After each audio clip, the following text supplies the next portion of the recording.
The 14th five-year plan in China is wrapping up, while the 15th five-year plan is just extending right in front of us. Now, as one of the largest sovereign wealth funds in the world, how are you articulating what China has achieved over the past 5 years? What does that mean for you? China, over 40 plus years, went from $180 billion GDP to now close to 20 trillion. 100x is an extraordinary achievement, especially given the scale and size of this country. And that's something that's built on great leadership, great vision, and that continues today. The UAE has a similar story with our, again, visionary leadership of the founder, Sheikh Zayed, that founded the nation in the UAE and started that mini miracle. And now, what you see today with President Sheikh Mohammed bin Zayed, who continues down this journey, and you can see that miracle continue, and the diversification of the UAE that to a certain extent mirrors that journey of China. We have seen China's economy in its transformation. It is from quantity to quality. Now we also see the world is changing much. There's a lot of things going on with the industrial chains. There's a lot of things going on with the structural changes of economy, and also shifting from only innovation to more about so-called security and safety. So what does that mean for sovereign wealth funds that you're running right now? Our investments here always look at a horizon that's long. I think the foundations fundamentally remain clear. The population, the growth, 4.5 to 5.5%. The resilience of the economy, the strength of the manufacturing and industrial base, and then above all, the talent and the abundance of talent. These are all foundations and fundamentals that remain throughout these cycles. And when you have conviction, like ourselves, you remain, I would say, committed to the course. And when you remain committed to the course, and I think the best example of that is when I look at the last 5 years, let's look at it since pre-pandemic, 2019. 2019 to today, we've had a 20% CAGR on our deployment and investments in China, which tells you we remained to the course, we remained committed. We've increased year on year our investments throughout that period, and that period was not the easiest period, as you know. That was a challenging period. But nevertheless, I think we made the right decisions. We invested in the right sectors with the right partners in what I believe is the right economy, and we continue to do so. Think about the last 5 years. One could see the resilience of investment from Mubadala into China. I understand there are at least 100 investment projects going on already from you, and that number is likely to increase. So which area are you specifically looking at China's growth over the next 5 years? Well, I think our recipe for success in any market, let alone China, is when we are focused. When we are focused and when we are committed, and when we put the right resourcing in terms of the right people and the right teams on the ground. And that's what we've done effectively here in China.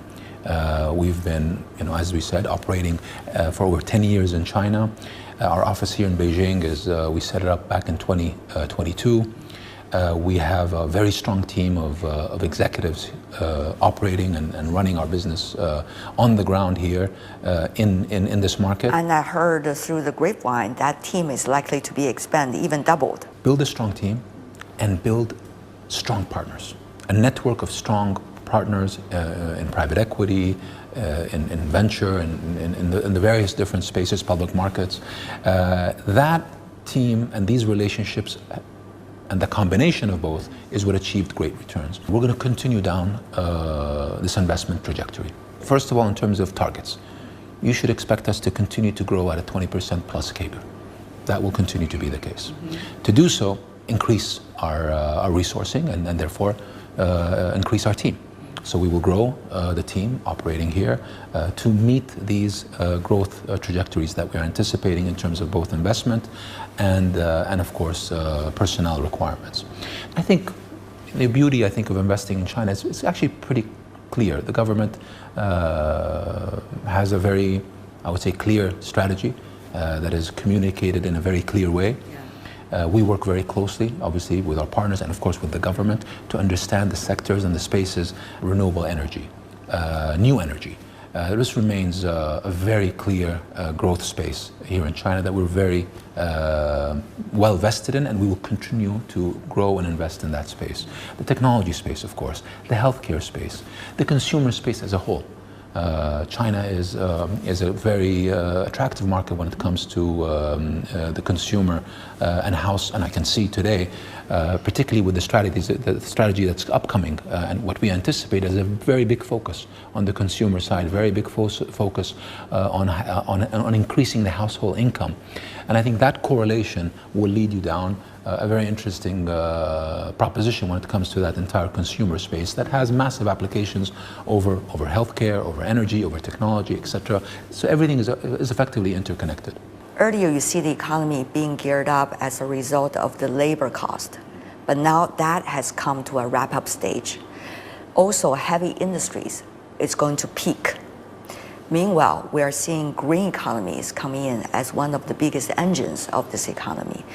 You also see demographic changes in this country. So whether the savings rate is likely to change as a result, related to consumption will also change.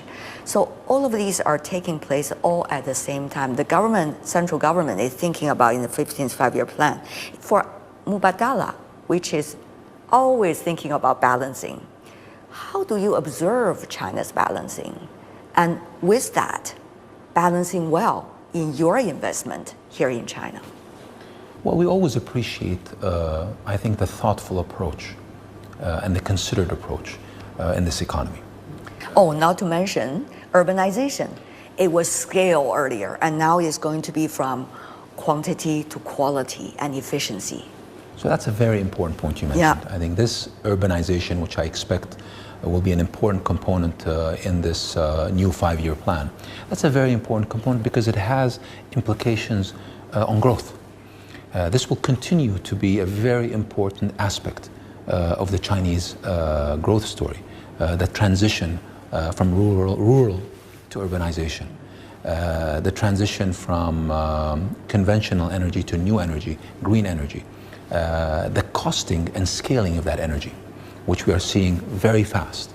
That combined with the incredible innovation, just using an example within the energy space, the incredible innovation that's happened in the cost of wind, in the cost of solar, in the cost of battery, led by incredible companies and entrepreneurs coming out of this ecosystem.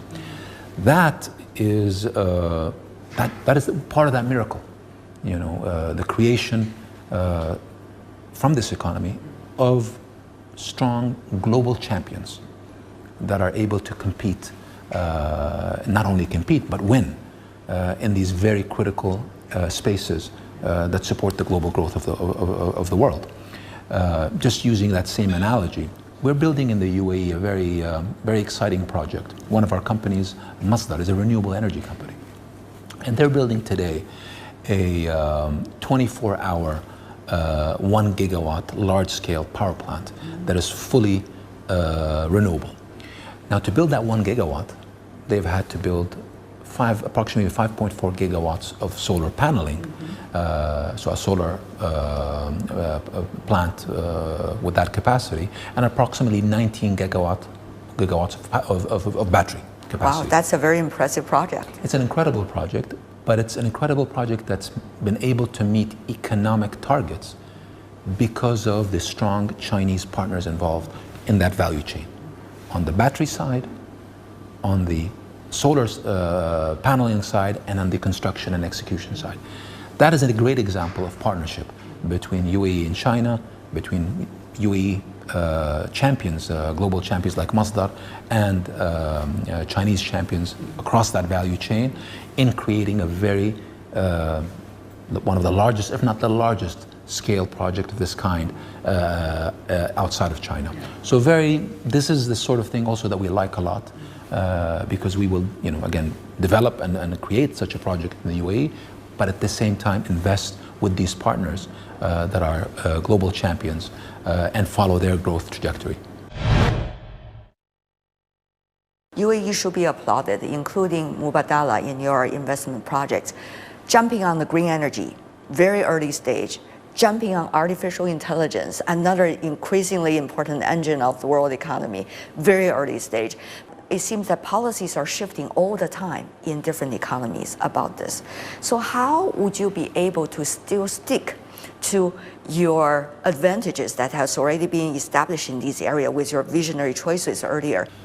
I think any investment company around the world today has to be conscious or conscientious of the geopolitical realities that are playing all around the world, particularly for countries like the UAE or companies like Mubadala that are much smaller in the overall scheme of things.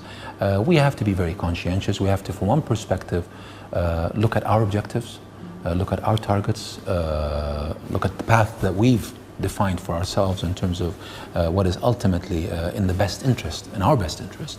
And we have to find the right partners that fit for that strategy that is really defined for us. I think the UAE has done that very, very carefully by being thoughtful in its approach when it comes to its strategy. And Mubadala, de facto as an investment company under that umbrella, has followed that path. We try to be good partners. We try to be honest partners. We try to be long-term partners. And we try to be thoughtful partners. And we do so by maintaining consistently these two very important elements: trust, respect, and long-term partnership orientation. These are kind of the foundations of how we operate. It's a matter of following our strategy and following what makes sense for us and maintaining, I think, the right partnerships and relationships that makes sense for us and that are true to our views and our values. You earlier has been very quick, very fast, and shall I say with a lot of wisdom to jump on artificial intelligence. In fact, years before, many have realized this is going to be the future trend. How to make sure, Khaldoon, that the next trend will be spotted? So how do you make sure? That's the as they say, it's a $1 trillion question. The $1 trillion question. How do you always catch the trend early? Of course, you know, I would love to say that we always catch the trend early, and I would love to say that we are always ahead of the game. We're not. What we can do is try to be ahead of the game, and what we can do is try to be always close to the markets and close to the trends. And to be close to the markets and close to the trends, you have to be hands-on. You have to be at the markets. You have to be with the entrepreneurs. You have to be with the partners. You have to have the right network of partners that you have built relationships with over many years. And you have to be open-minded to new partners. So I think, to answer your question, our best bet in terms of catching the next trend, whatever that trend might be, it's to be, from one perspective, true to our strategy with the right partners, and from another perspective, always open-minded, always on the look, and always willing to take, in a thoughtful way, an element of risk where you see a potential trend happening, but always doing it with the right partners. I am asking this question with tremendous curiosity because you are shouldering a lot of responsibilities, Khaldoon, not only as the leader of this important sovereign wealth fund, but also as the policymaker of your country, providing important advice to your great leader, and at the same time be an international envoy for your country. So how would you switch your gears? Which comes now in the conversation? Is it going to be about policymaker? Is it going to be about sovereign fund manager? Or is it going to be about international envoy? Tell me more about how you are managing all of this and balancing them as well. I think in effect, I think a modern CEO has to have that combination right now. Today, the world has changed a lot. And I think successful CEOs are CEOs that are able to have that combination of I wouldn't say the word expertise, but knowledge, of understanding trends, of understanding policy making, of understanding the geopolitics, of understanding how to navigate through all that and staying balanced. I think that's a very important feature of successful CEOs, which I try my best to do. But above all, it's about also having great organizations and great teams. That is fundamental, I think, to the success. So I think what I've tried to do professionally is always build strong teams, have strong leaders, empowered, and stay open-minded, and always, always learn. China is part of your story, but we are looking at 40% investment of your wealth in the United States, 23% in UAE, 16% in European countries, I remember those numbers, right? And 13% about in Asia, and China, of course, a big chunk of Asia. But how do you see those numbers likely to evolve in the next 5 years? I think the U.S. market will continue to grow, and it's where a lot of innovation is coming. So U.S. market will be always very, it's the largest market and will be very attractive. But I see also the growth in Asia. So I think one of the things that we're focusing on is how do we increase our exposure to the Asian markets. Of course, China is an anchor within the Asian markets, but then there's also other markets like Japan, Southeast Asia, Vietnam. Or South Korea. South Korea, of course. So these are all markets that are growing in different speeds. India, let's not forget India, another very important component within this Asia growth story. So we are spending a lot of time on Asia. We're spending a lot of time on to seeing how we can expand our portfolios throughout Asia. And my view, within the next, I say 4 to 5 years, we will comfortably double our portfolio in Asia with this focused approach that we're going on. I heard you talk about that all the time. It is not just the UAE's wealth and investment into China, but also Chinese business leaders, their fascination about your market, and they're also working with UAE. How does that work now, especially when the world is evolving so fast and policies can also be changing all the time? How much committed is UAE for those business leaders around the world? Being an open market, particularly at a time when there's many challenges in terms of market access and trade talks and tariffs, etc. The UAE remains a very great platform for companies to grow from. I use one example, the space of electric vehicles. Probably the best market to go look at is the UAE, because the UAE is an open market. Every electric vehicle manufacturer goes to the UAE market and competes. And I think for manufacturers that want that and have that hunger to go compete, the UAE market is perfectly set up for that. And when any manufacturer or any company wants an entry point into a region, I don't think there's any better country than the UAE for that role. But many ask, is the Middle East going to be stable? I think the Middle East is obviously a broad term. Of course. And there's many countries within that region. I think as a whole, let me start. My hope, my aspiration is the Middle East continues to stabilize, and that the Middle East as a whole goes through a nice period of peace and prosperity. That's the best thing for the people of the Middle East. Now, within that, the UAE and other countries around us have been going through a very, I would say, positive period of peace and prosperity. Now I will double click. The UAE will continue down that road.